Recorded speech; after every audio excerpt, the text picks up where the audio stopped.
You know how everyone has that one creepy story from their life? The one that, even years later, they can't shake? Yeah, well, this is mine. And every time I think about it, it gives me chills. I'm not really a believer in the paranormal or any of that stuff, but what happened to me and my friends out in the woods still makes me question things. I don't know if it was a person, an animal, or just some weird fluke of nature, but whatever it was, it scared the hell out of me. So, this happened about 6 years ago. I was 24, fresh out of college, and living in a small town in Oregon. I had a solid group of friends. 5 of us, total.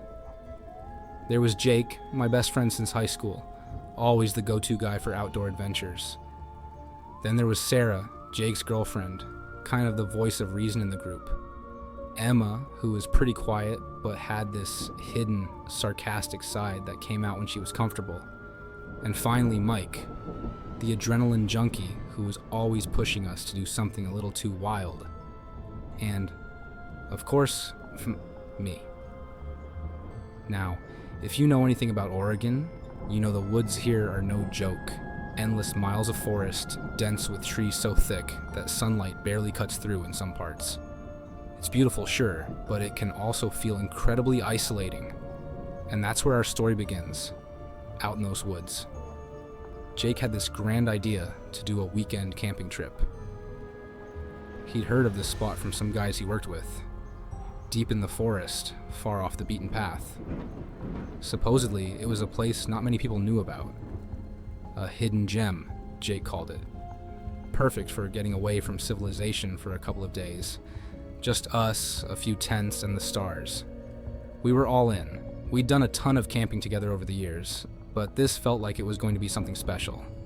So we packed up all the essentials. Tents, sleeping bags, food, the usual.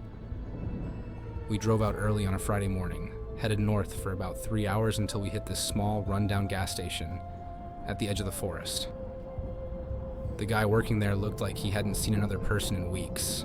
He was old, probably in his late 60s, and had this long, scraggly beard that made him look like something out of a movie.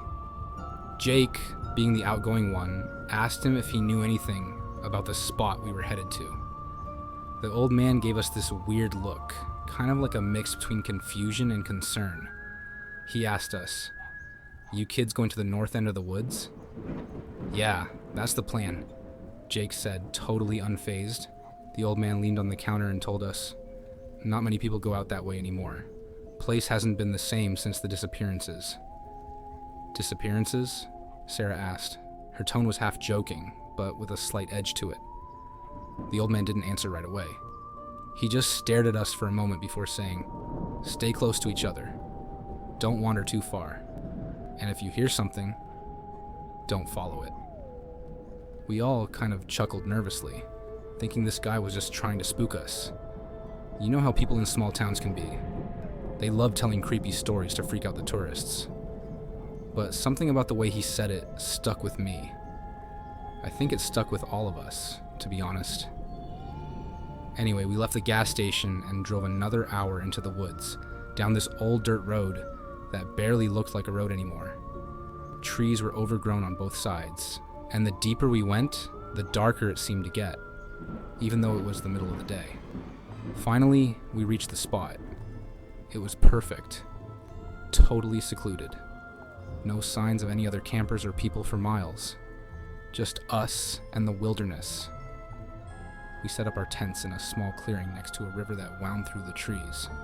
It was serene, quiet, except for the sound of the water and the occasional bird in the distance. The first day was great. We hiked, swam in the river, and just hung out. By the time the sun started setting, we had a fire going, and everything felt right.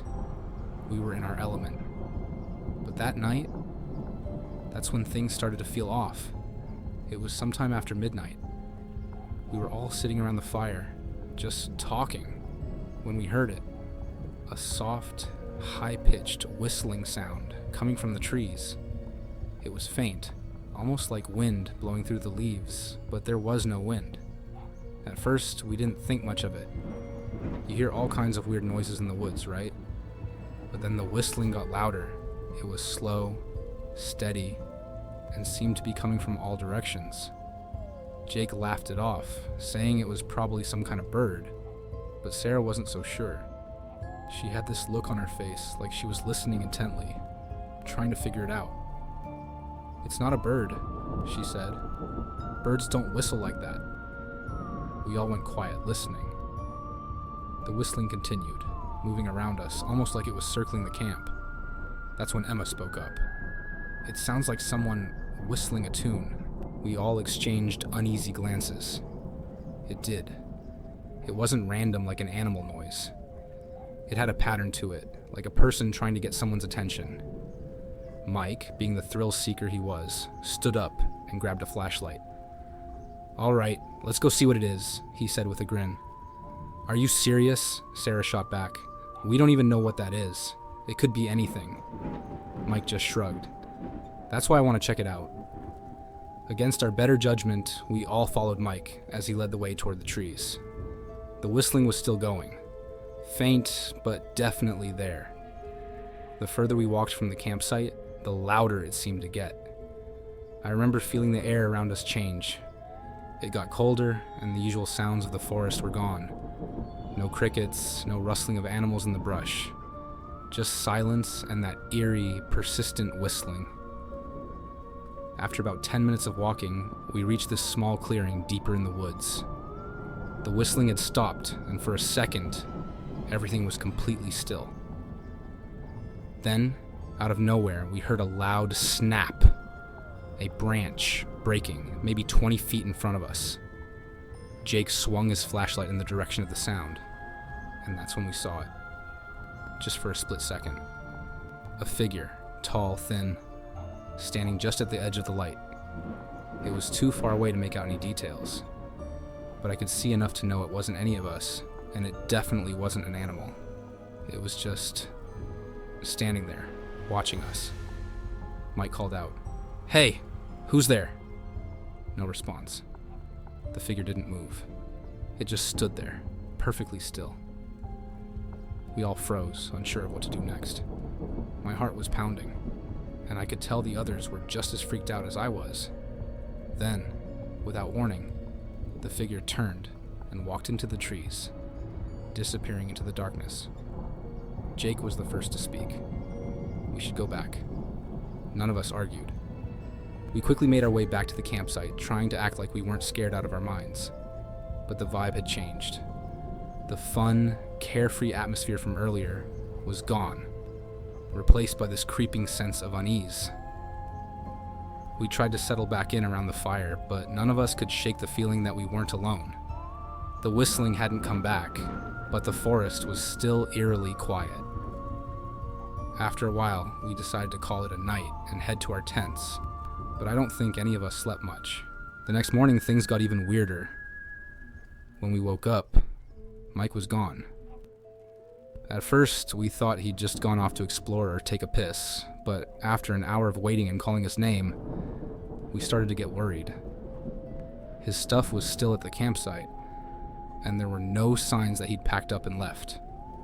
We spent the entire day searching for him, combing through the woods, retracing our steps from the night before, but he was nowhere to be found. It was like he'd vanished without a trace. By the time the sun started setting, we had no choice but to go to the nearest town and get help. The local authorities organized a search party, but after days of looking, they never found him. No tracks, no signs of struggle, nothing. Mike was just gone. To this day, I don't know what happened out there in those woods. The police chalked it up to a hiking accident, maybe a fall or getting lost. But deep down, I know that's not what happened. There was someone out there with us that night. Something that took Mike. And sometimes, late at night, when I'm lying in bed, I still hear that whistling.